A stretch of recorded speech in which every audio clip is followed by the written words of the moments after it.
If you're already 70, who are you giving your life to right now?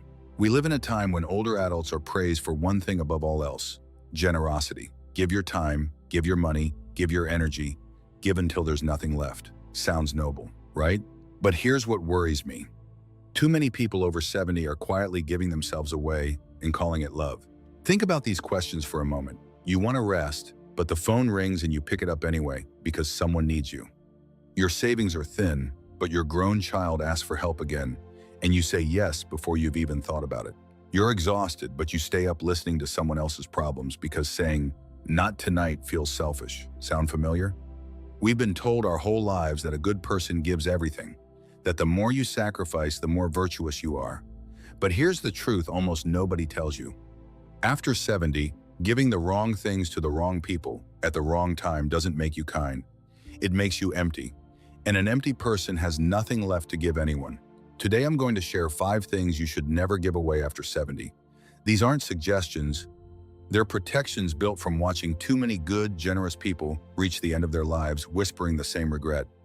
I gave it all away, and I don't know who I gave it to. And the number one thing on this list decides whether you spend your remaining years truly living or simply being used up by everyone around you. I've sat with hundreds of people over 70, and nearly every one of them had given away at least one of these 5 things without realizing it. But here's the good news. Once you understand what they are, you can stop the leak and you can start giving from strength instead of guilt. Like and subscribe. Your support helps us keep creating these videos. Now let's begin with number 5. Number 5. Never give away your inner peace. The day comes when you realize your peace has a price, and other people have been spending it for free. I don't mean you stop caring. I mean the calm you've spent decades building. That quiet, steady ground inside you can be drained in a single phone call if you're not careful. Margaret Ellis is 73 and lives in Denver. She told me, "I wake up feeling fine.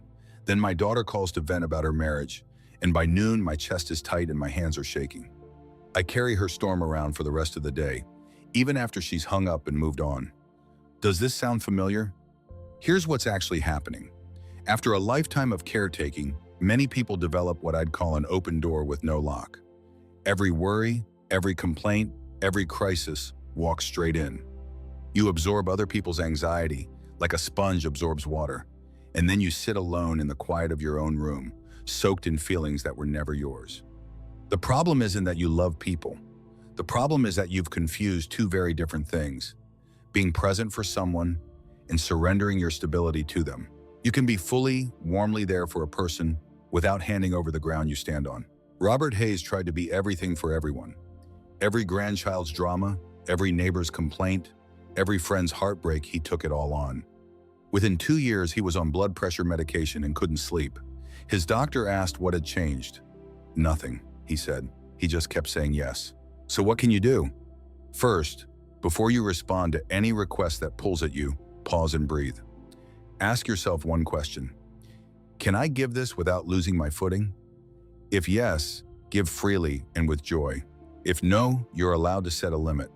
Second, learn one sentence and practice it out loud. "I love you, and I need this time for myself." That is not rejection. That is one of the kindest, most honest things you can say. Third, create a buffer after emotionally heavy conversations. Don't go straight from a draining call into another task. Sit for 10 minutes. Let the storm pass before you move. Fourth, notice which people consistently leave you lighter and which leave you heavier. You don't have to cut anyone off, but you can decide how much of your peace you're willing to spend and on whom. Helen Brooks learned to do exactly this. She started telling her family, "I'm happy to listen for 20 minutes, then I need to go." She stopped picking up the phone after 8 p.m. She told me, "I didn't lose anyone. They adjusted. And for the first time in years, my evenings are mine again." The key is this. Your peace is the ground everything else stands on. If you give it away, you lose the very thing that lets you help anyone at all. But protecting your peace is only the beginning, because the next thing people will ask you to give away is far harder to hold on to. Number 4, never give away your honest truth. There's a kind of giving that looks like kindness but quietly does harm. It's the giving of comfortable lies. After 70, you've earned a lifetime of perspective. You can see, often in seconds, when someone is about to make a mistake. And yet, again and again, Good people swallow the truth and offer easy reassurance instead because telling the truth feels risky and silence feels safe. Frank Morales is 74 and lives in Boston. His grandson announced he was dropping out of college to chase a vague business idea with no plan and no savings. Frank saw every problem coming, but he smiled and said, "Whatever makes you happy." A year later, the money was gone and the grandson was lost. Frank told me, I knew the whole time, and I said nothing because I didn't want to be the bad guy." Here's what's really going on when we do this. We tell ourselves we're being gentle, but often we're protecting ourselves, not them. We're afraid that if we speak the hard truth, we'll lose the warmth in the room, so we trade their growth for our own comfort. The trouble is that false reassurance doesn't protect people, it abandons them. When you tell someone only what they want to hear, you rob them of the one thing that might have actually helped your honest perspective, earned over decades. Dorothy Vance always told her daughter everything was fine, even when it wasn't. When her daughter's spending spiraled, Dorothy stayed quiet to keep the peace. The debt eventually crushed her daughter's family. Dorothy told me, "If I had spoken up early, gently, maybe it wouldn't have gotten that far. My silence wasn't kindness. It was cowardice dressed up as kindness." So what can you do? First, remember that true kindness has two parts. It is honest and it is gentle. Truth without gentleness wounds, but gentleness without truth imprisons. You need both, together. Second, ask permission before you speak hard truths. A simple, "Can I tell you what I really think?" opens the door and makes your honesty a gift rather than an ambush. Third, speak once, clearly, and with love, then stop. You don't have to repeat it 10 times. Say it well one time and let it land. Fourth, separate the truth from the demand that they obey it. Your job is to offer your honest view, not to control what they do with it. Walter Reed started doing this with his adult children. He stopped saying, "Whatever you think is best," when he didn't mean it. Instead, he said, "Here's my honest concern, and I love you no matter what you choose." He told me, "They didn't always agree, but they stopped treating me like a yes machine. They started actually asking what I thought, because they knew I'd tell them the truth." The key is this: your honest truth, offered with love, is one of the greatest gifts you can give another human being. Don't trade it away just to avoid an uncomfortable moment. But there's a difference between offering truth when it's asked for and pouring out everything you know, and that brings us to number 3. Number 3, never give away your hard-earned wisdom to people who aren't ready. This one many of you will recognize instantly, and some of you may even laugh because it's so familiar it hurts. You have spent 50, 60, 70 years collecting wisdom the hard way through your own mistakes, your own losses, your own slow lessons. And the temptation, when you see someone heading toward a wall you've already hit, is to pour all of it out at once. But wisdom given to ears that aren't open isn't received, it's wasted. Worse, it can build resentment on both sides. Carol Bennett is 72 and lives in Atlanta. Her grandson came to her with a problem, listened to her advice, thanked her warmly, and then did the exact opposite. 3 months later, the very thing she warned him about happened. He came back asking what to do now, with no memory that she'd already told him. "I felt like I was talking to a wall," she said. "All that experience, and it just bounced right off." Here's what's really happening. Wisdom can't be transferred like money. It can only be discovered. People learn most deeply from their own experience, not from being lectured. When you force your insight on someone who isn't ready, you don't speed up their learning. You just exhaust yourself and push them away. Edward Stone spent years trying to fix his daughter's life with unsolicited advice. Every visit became a lecture. Eventually, she stopped visiting. He told me, "I was so busy being right that I lost her company entirely. I'd have traded every piece of advice for one more quiet afternoon together." So what can you do? First, wait to be asked. Sincere questions open the door. Unsolicited advice slams it shut. When someone genuinely asks, your words carry weight. When they don't, they hear noise. Second, when you do share, say it once, plainly, with love, then let go completely. Plant the seed. Don't stand over it demanding that it sprout on your schedule. Third, learn the phrase, "Would you like my thoughts, or do you just need me to listen?" Half the time, people only want to be heard. Honor that. Fourth, trust the long game. Wisdom spoken with care often comes back to people years later, exactly when they're finally ready to hear it. Your words aren't lost. They're waiting. Patricia Lowe changed her whole approach. She stopped offering advice unless asked, and when she did, she said it once and dropped it. She told me, something strange happened. My grandchildren started coming to me more. Now that I'm not forcing it on them, they actually want it. The key is this: wisdom offered too soon to unprepared ears is not a gift.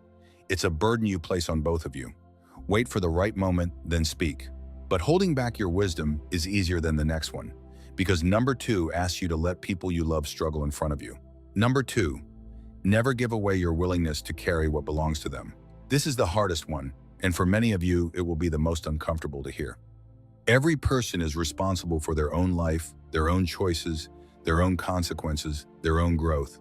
When you step in and carry what belongs to someone else, you don't help them.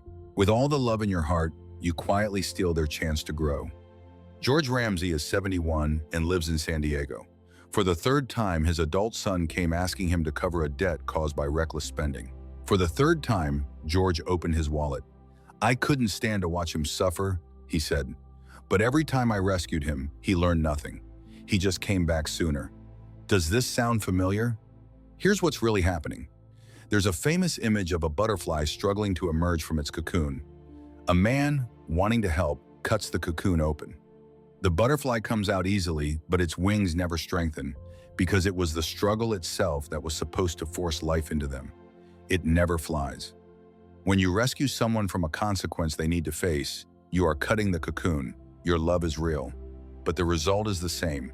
You leave them weaker than you found them. Linda Carver lay awake every night at 3 a.m., strategizing about her daughter's troubled marriage, absorbing the stress, making the calls, managing the crisis as if it were her own.